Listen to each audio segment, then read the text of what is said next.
buenas tardes. Vamos a abrir las Biblias en la primera carta del apóstol Pedro, capítulo 3, versículos del 1 al 7. Primera de Pedro, capítulo 3, versos del 1 al 7.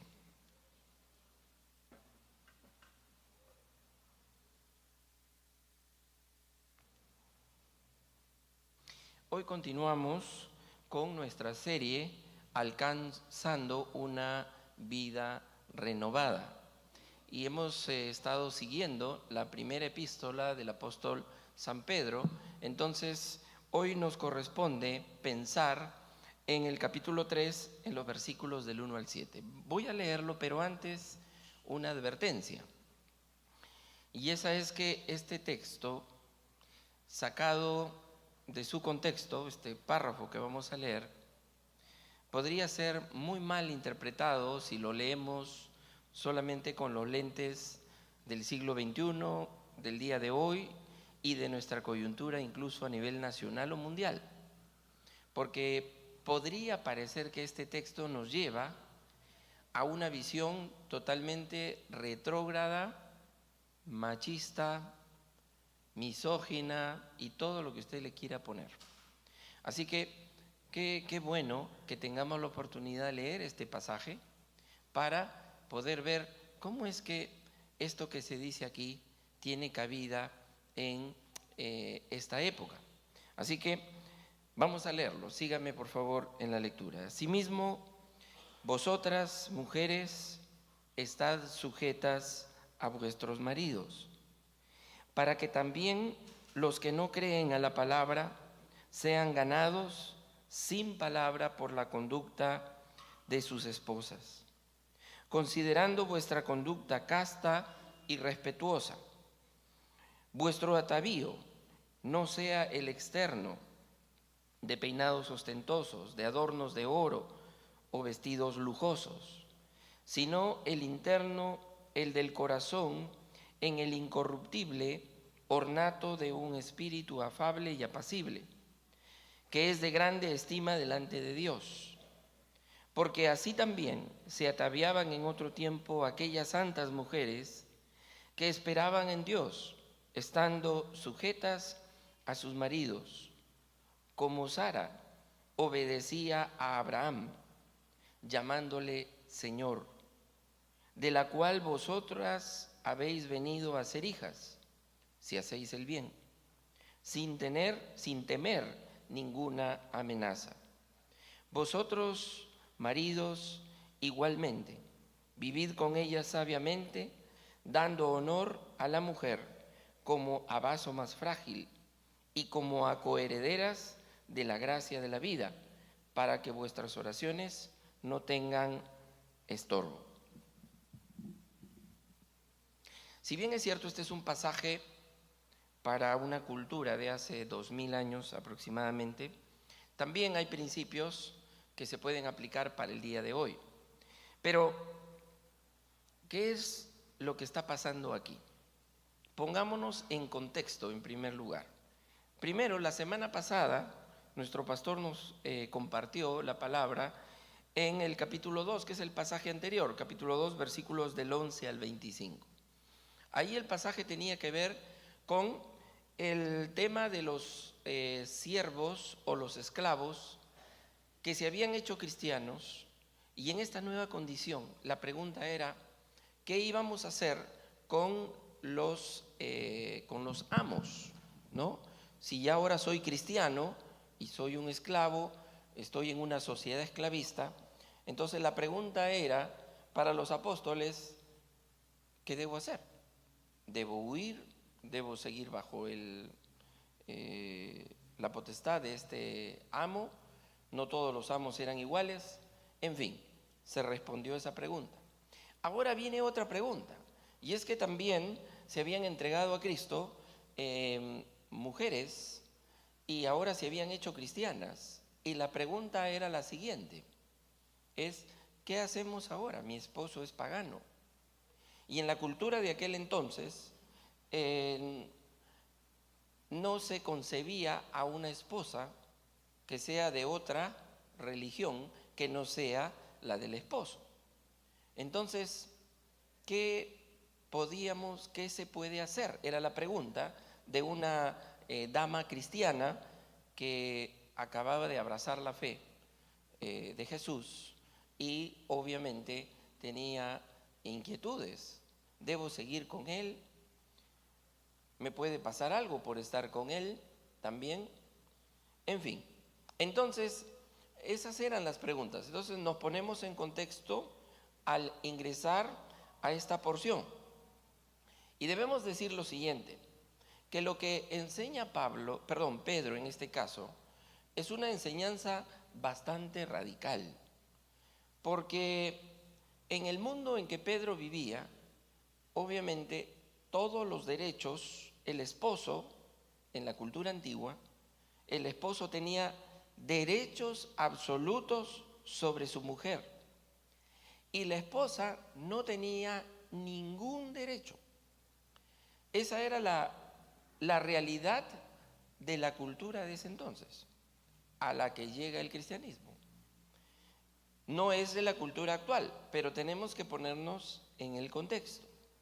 En el mundo romano, si un hombre sorprendía a su esposa, por ejemplo, en el acto del adulterio, tenía la libertad de asesinarla en el mismo momento.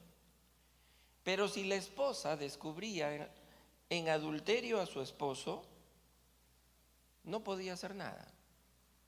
Ese era el mundo en el que Pedro tiene que contestar la pregunta: ya me hice cristiana, ¿qué debo hacer ahora con mi esposo pagano?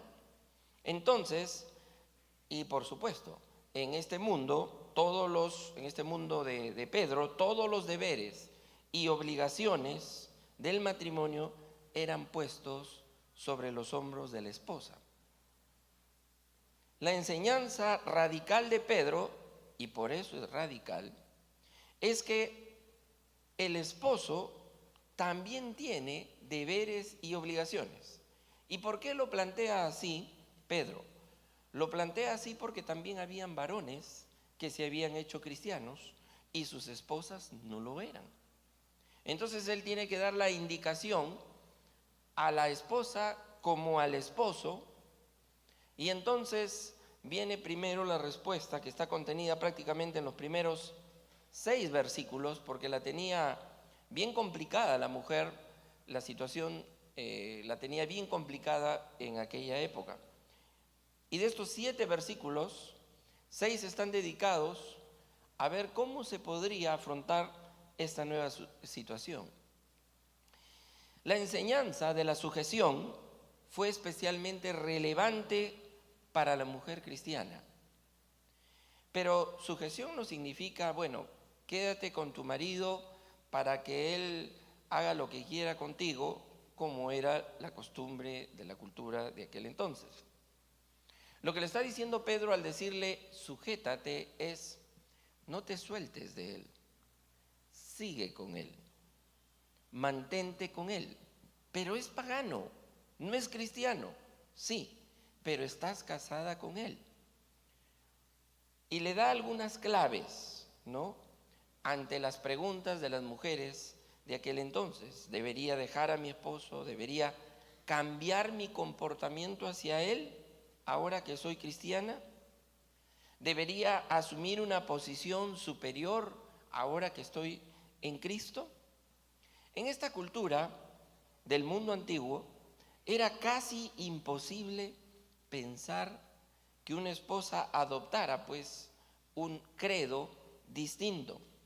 Y por eso es que Pedro les dice, bueno, lo primero que les puedo aconsejar en esta situación es no se separen. Todavía permanezcan sujetas a él. Es decir, todavía mantengan el vínculo, porque hay una esperanza. Y ella es que puedan ganar al esposo para Jesucristo. Existe esa posibilidad. Muchas veces no se dio el caso, pero muchas veces sí. Entonces, la sumisión en este caso no significa un tema que no es consistente con la igualdad o con la misma importancia que tiene una mujer y un varón, ni mucho menos con la dignidad y el honor, porque lo vamos a ver en los versículos siguientes. O sea, no hay tal cosa. Una mujer puede confiar, y esta es una tentación de toda mujer cristiana cuando su esposo no lo es, puede confiar en su propia habilidad de influenciar y tratar de guiar a su marido para que esté con Jesús. Pero la verdad de lo que está diciendo Pedro aquí es, no, debe haber una sumisión. Tienes que respetar este vínculo matrimonial y al mismo tiempo esta fe en la que tu esposo está. Tú vas a poderlo influir no por lo que le dices, no por los sermones que le des, sino por tu corazón. ¿Y cómo es tu corazón delante de él? Obviamente esto implicaba muchos riesgos, es verdad. Además, les menciona el tema de su presentación como damas, su arreglo.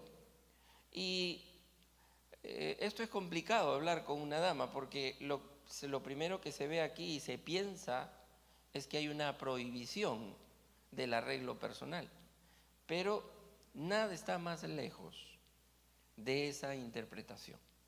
Por eso es que hoy este pasaje, sacado de su contexto, es exhibido en el internet como una apología del machismo y de la inferioridad de la mujer.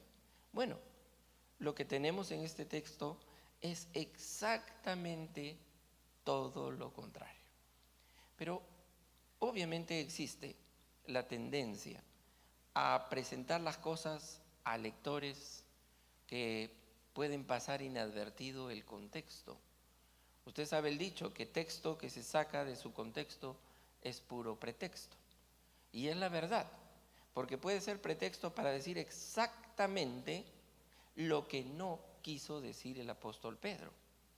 Porque definitivamente Pedro no estaba escribiendo, si Pedro hubiera escrito esto en un siglo XXI, no hubiéramos entendido bien por qué dice algunas cosas.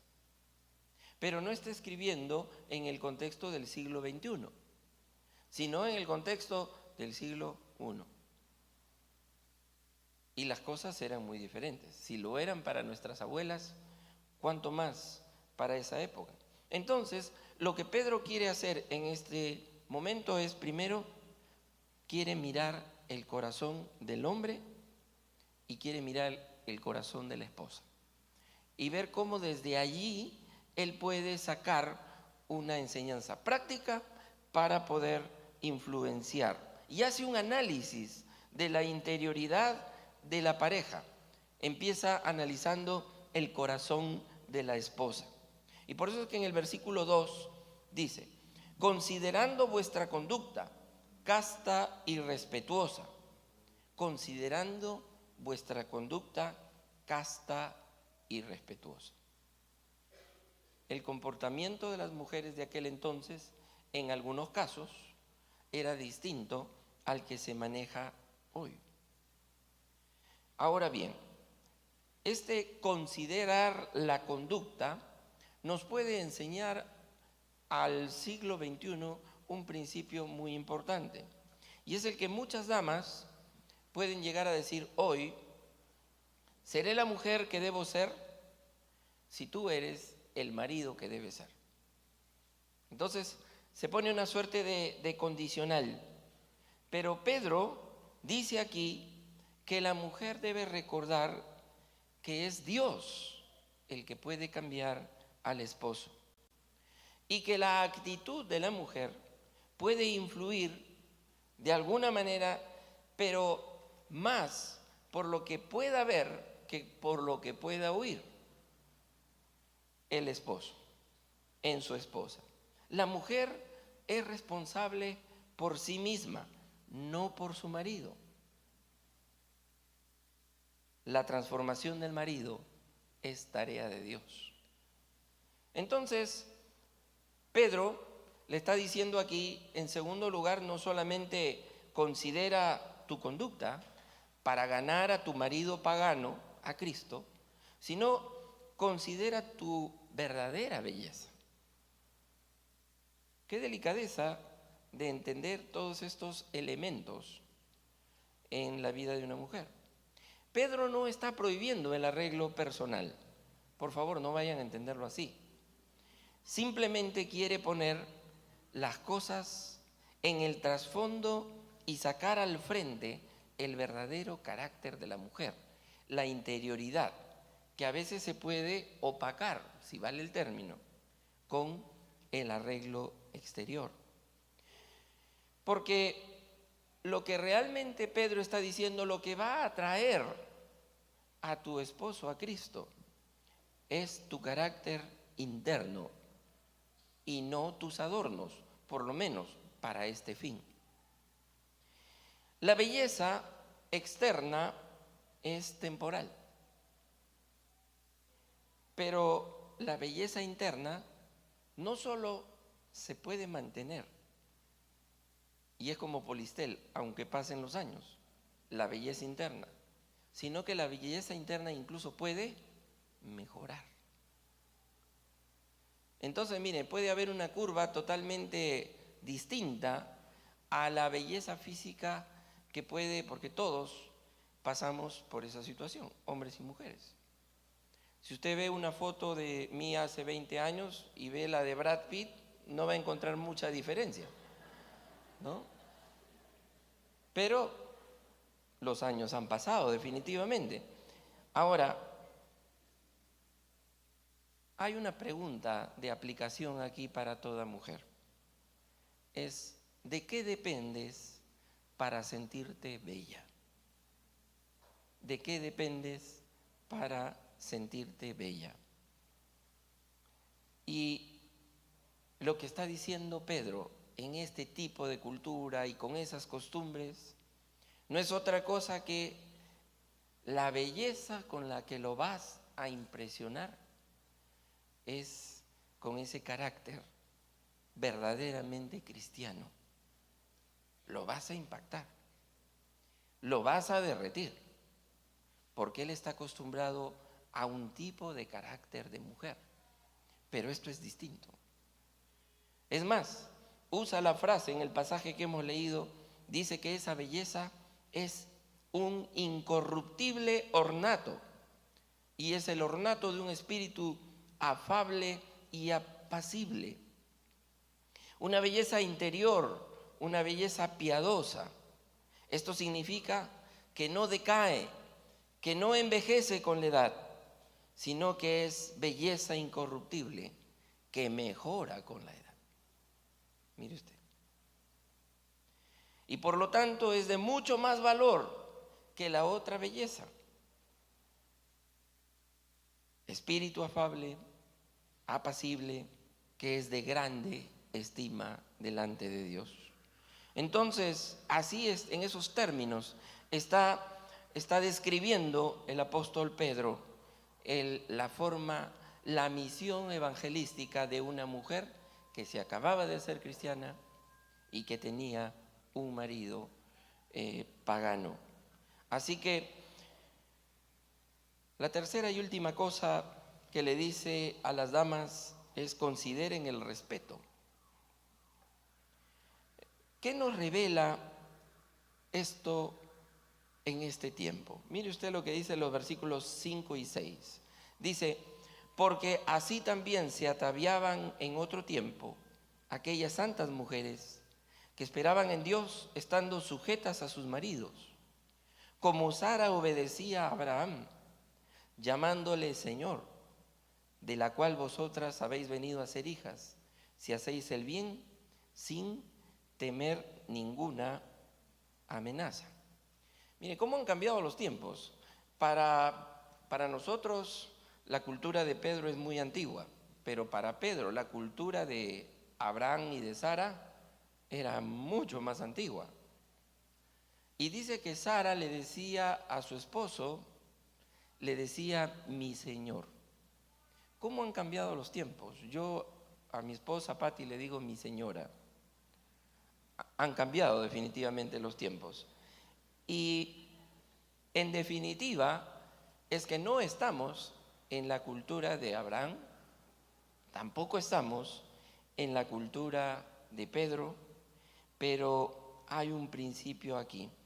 Y es que así como Sara y así como toda mujer cristiana debe mostrar respeto a su esposo, lo hace, dice el versículo que acabamos de leer, haciendo el bien.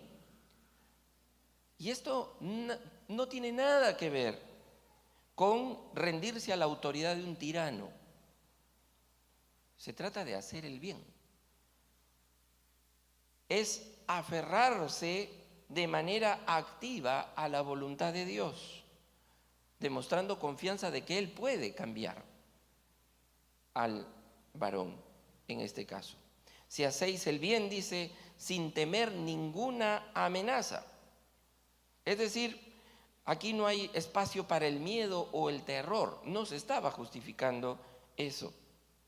Es dejar los resultados en las manos de Dios. Muy bien, eso le dice a las mujeres cristianas. Eso les aconsejo para que puedan ganar a sus esposos para Cristo. Muy bien, pero los varones también se habían convertido a Cristo y necesitaban orientación, instrucción.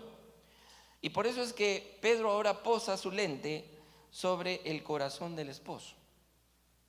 Y miren, si Pedro hubiera sido lo que muchos dicen que cree decir la Biblia o opina la Biblia respecto del machismo y todo lo demás, Pedro le hubiera dicho, bueno, a los varones les digo lo siguiente, aprovechen su condición en la cultura. La mujer no vale nada. Ustedes sí valen. Ordénenle a sus mujeres a que se hagan cristianas. Y punto. Y la que no, déjenla. Y búsquense otra. Eso hubiera sido lo que tendría, ¿sabe qué? Para nosotros nos cuesta escuchar una frase como la que acabo de decir. Pero en el caso de la cultura de Pedro hubiera sido correcto. Sí, pues, así son las cosas aquí. Esas son las reglas del juego. Pero Pedro no le dice eso a los varones cristianos, porque no le está hablando a paganos, le está hablando a cristianos.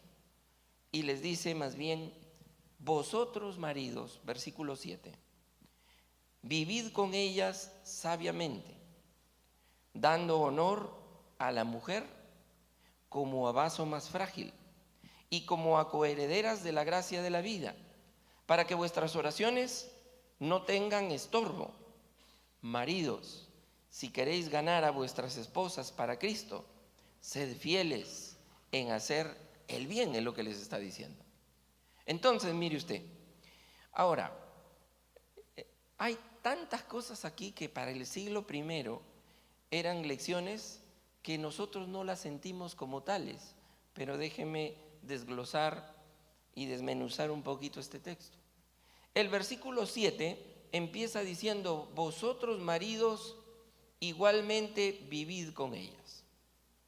Uno puede decir, pero, oye, pero, ¿qué estás diciendo? O sea, pero claro, pues si soy su esposo, vivo con ella. Pero, ¿saben qué? Esa no era la realidad del siglo I. ¿Se da cuenta cómo agarramos un texto y lo ponemos en otra época? La realidad era que la mujer era casi una suerte de, era casi visitada por el varón, servía para tener los hijos, para hacer las cosas de la casa, las tareas domésticas, ¿ok? Y para el placer sexual. El valor de la mujer era ínfimo. Entonces, obviamente el hombre era una suerte de trotamundos independiente siempre.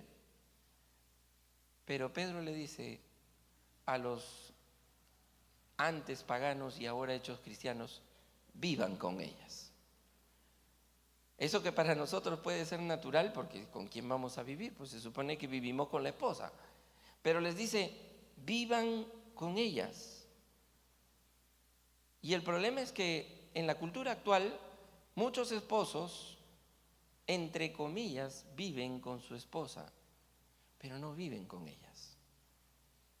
Están conectados a cualquier otra señal que los hace que estando no estén.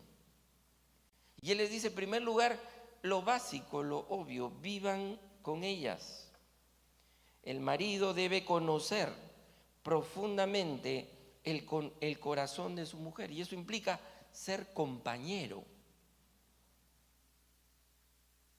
Que su esposo sea su compañero, un compañero. No hay aquí nada con alusiones de alguna tendencia política, por si acaso, sino el compañerismo es la vida totalmente alineada con la de la esposa, vivir con ella. ¿Sabe usted que un estudio ha revelado que, y eso en los Estados Unidos, imagínese aquí, que el hombre pasa con su esposa y la esposa con su esposo apenas 37 minutos de comunicación real durante una semana? No sé cómo han hecho el estudio, pero dicen que 37 minutos a la semana de comunicación real entre sí. No se vive. Y no es porque no se está en la casa, sino porque realmente no hay el cumplimiento de lo que dice la palabra de Dios. Vivan con ellas. Un esposo piadoso, les está enseñando Pedro aquí, habita con su esposa. No solamente comparte una casa, verdaderamente vive con ella. ¿Se da cuenta usted que lo que dice ahí no es para pasarlo por alto? Y eso era revolucionario, señores, en ese tiempo, pedirle eso a un varón. Claro, los que siempre quieren demoler los principios cristianos agarran el texto, lo suben a internet y dicen, miren, esto es lo que dice la Biblia, esto es lo que enseña la Biblia. Entonces uno, oye, pero sí, y uno busca eso, hoy sí, ¿verdad? Tiene toda la razón. Entonces, cuando uno está distraído, termina aceptando este tipo de cosas. Entonces, ¿dónde está aquí el apoyo a la violencia contra la mujer? De ninguna manera. Se está tratando de hacer un cambio, un giro copernicano a la sociedad y al trato de la mujer de ese entonces. La iglesia cristiana no puede generar ningún tipo de violencia. Paréntesis. Entristecidos estamos por los eventos del día lunes con esta congregación liderada por un caudillo que se hace llamar pastor, ella es más, se hace llamar apóstol. Tenemos pena y misericordia por las personas de fe sencilla y modesta que siguen a este Señor. Sin embargo, no tenemos que hacer el deslinde contra todo tipo de violencia que se pueda generar porque no corresponde a nuestra fe, ni mucho menos como institución cristiana, para nada. Más aún, y lo dejamos presentado nada más para cerrar el paréntesis, si hay apetencias políticas, económicas y problemas de moral. Esta institución, si se puede llamar así, no tiene el aval de ningún organismo intereclesiástico en el mundo evangélico. Es única en su género y responde a un solo líder que, con todo el respeto de las personas que forman parte de esta congregación, podemos decir que estas personas están lideradas por un liderazgo necio, falto de sabiduría, que a veces utiliza el púlpito de una manera tan baja y avergonzante. Lo único que se saca de esto es el mal testimonio, porque el mundo otra vez siempre lee el titular, evangélicos, ¿verdad? Y ahí estamos todos. Mi esposa me decía que en broma algunos compañeros en su trabajo le decían, oye, tú eres de aposento alto, ¿no? Y bueno, eso es lo que queda en la retina de la gente. Cerramos paréntesis, haciendo el deslinde, y pensamos en lo que el Señor le está diciendo al varón: maridos igualmente vivan con ellas, pero dice sabiamente, sabiamente. Y esto habla de ser considerados. Pero para ser considerado con una mujer hay que ser sabio, porque entender a una mujer no es una cosa fácil, ¿verdad? Para los varones, las mujeres creo que se entienden mucho mejor, pero los varones no. Es todo un tema. Y esto de conducirnos sabiamente con ellas implica conocerlas emocionalmente, conocerlas espiritualmente.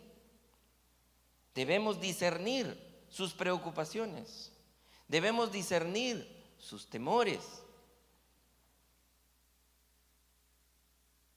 tratarla como a vaso más frágil, porque la fragilidad de una mujer no está ni en su moral, ni en su dignidad, ni en su espiritualidad, ni en su intelecto.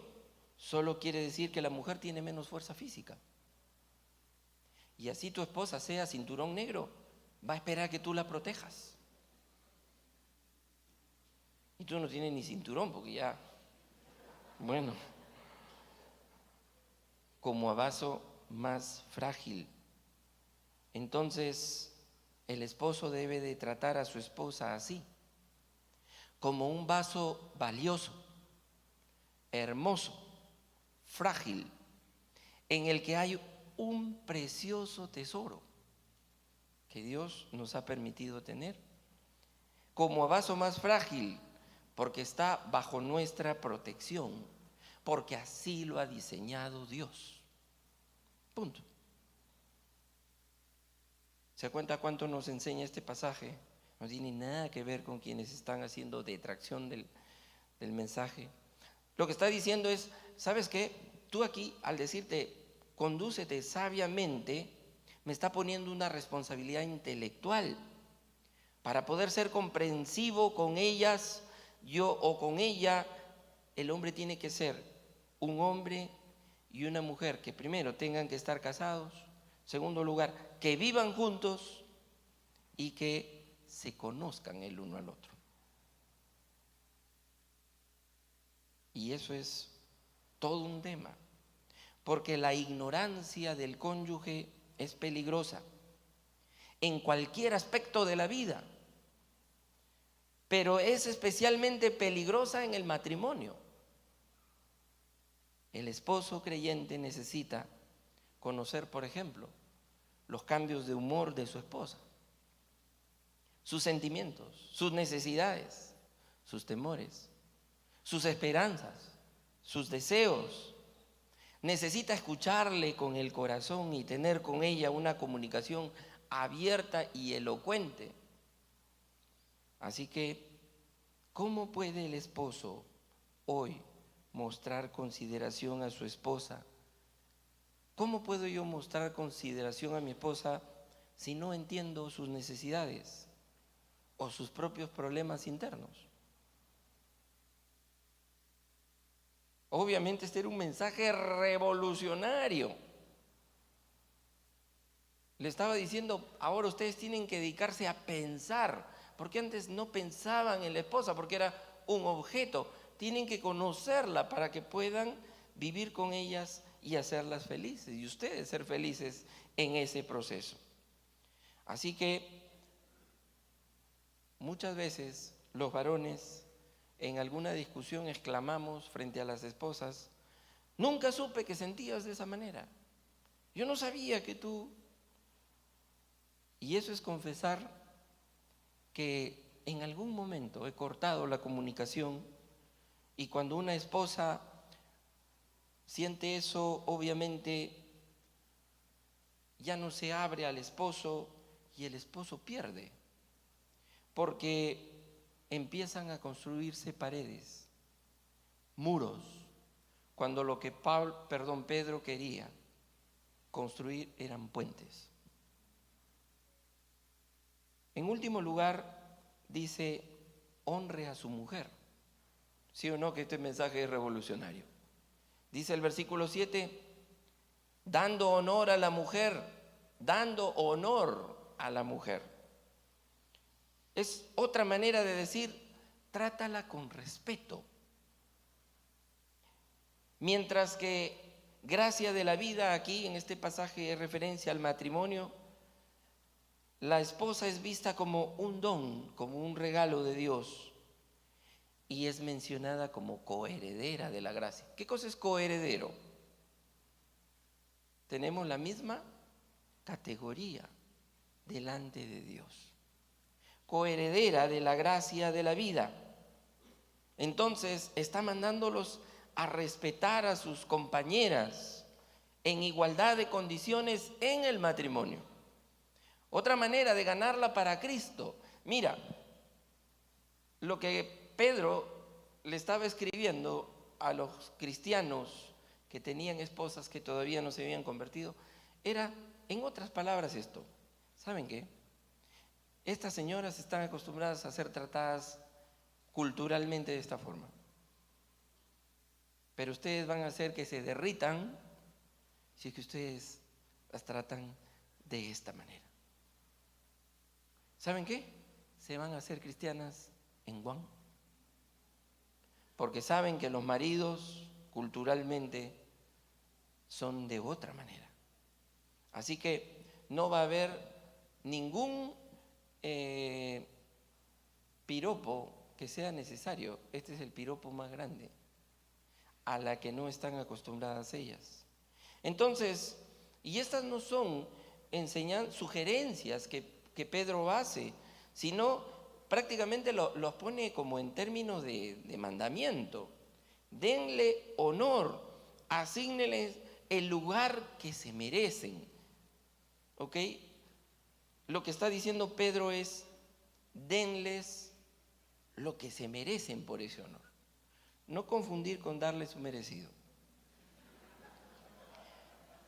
Pues como mujeres son más delicadas y además son coherederas con ustedes del don de la vida.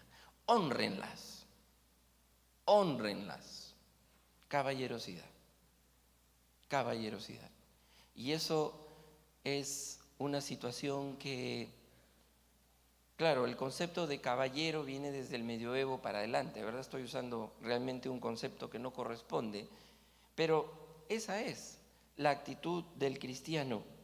Por eso es que es triste decirlo, pero muchas parejas al poco tiempo de casarse, muchos esposos se olvidan de ser bondadosos y caballeros, ¿no? Durante el enamoramiento, el noviazgo, te bajabas y le abrías la puerta, ¿verdad? Luego, en el noviazgo, cuando ya la habías pedido, eras más caballero, más atento. Pero cuidado, porque viene después del matrimonio y empezamos a olvidar esas atenciones. Toma la llave, abre tú, ¿no? Una cosa así, ¿no? Vaso más frágil. Estoy viendo la televisión, veo ¿no?, la mampara que baja de Plaza Vea o Metro del siglo I con todas las bolsas y el bebé y estoy viendo mi Netflix. Entonces hay una promesa final que dice: y como coherederas de la gracia y la vida, para que vuestras oraciones no tengan estorbo. ¿Cuál era el estorbo a las oraciones? Si ustedes no se portan así, ¿saben qué? Creyentes, hombres y mujeres que están orando por sus cónyuges que no son creyentes. Si ustedes están orando, pero no se comportan de esta manera, sus oraciones van a ser estorbadas. Para que sus oraciones fluyan, tienen que comportarse de esta manera. Entonces, les está diciendo que la situación puede cambiar con esta situación. Imagínese usted, si hay parejas hoy que no son cristianas, pero se llevan bien, se llevan muy bien. hay comunicación, no crean que todo esto es particularidad de cristianos nada más. Ahora imagínese usted una pareja cristiana que se comporta como dice la palabra de Dios, ella para con él y viceversa. Pero imagínense un tercer nivel, el nivel de que los dos oran, pero oran separados porque solo hay 37 minutos de comunicación real a la semana. Pero imagínense el cuarto nivel, y el cuarto nivel es el de oran juntos. Si la Biblia dice que donde están 2 o 3 reunidos en su nombre, si no son esposos, Dios hace grandes cosas. Imagínate lo que Dios puede hacer cuando los esposos oran juntos. Claro, aquí no está hablando de la oración juntos, porque está hablándole a personas que tenían al cónyuge de otra religión. Entonces les está diciendo lo siguiente: ¿quieren seguir orando para que sus esposas, o en el caso de las esposas, sus esposos se conviertan? Sí, muy bien, compórtense de esta manera para que sus oraciones no tengan estorbo y se puedan convertir. Así que no es nuestro caso, ¿verdad? Quizás el que tengas a una pareja de otra confesión religiosa, pero aún entre cristianos. Hay que retomar este mensaje que ha sido sacado de su contexto y hay que aplicarlo en la realidad práctica de nuestra propia vida cotidiana. Oremos. Señor, queremos tomar el compromiso de seguir tu palabra, porque no hay nada mejor para el hogar, para la pareja, que estos consejos que tú nos has dado, y nos has dejado este registro de una circunstancia que acaeció, Señor, hace mucho tiempo, y cómo se pudo solucionar, y cómo, Señor, pudo darse un resultado positivo a raíz de obedecer tus principios.